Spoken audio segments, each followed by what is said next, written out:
একটা দলিত হিন্দুর কি অধিকার, একজন আদিবাসীর কি অধিকার, একজন মুসলমানের কি অধিকার, একজন খ্রিস্টানের কি অধিকার, একজন হিন্দু ভাইয়ের কি অধিকার, একজন মহিলার কি অধিকার, সমস্ত অধিকার কি আছে সেই সংবিধানের মধ্যে লিপিবদ্ধ আছে।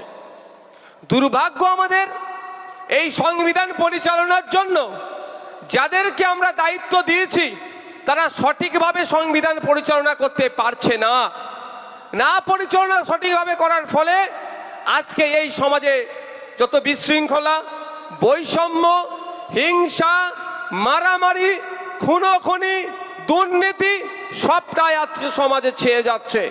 তাই সময় আমাদের সংবিধান পরিচালনার দায়িত্ব আপনাকে আমাকে কাঁধে তুলে নিতে হবে।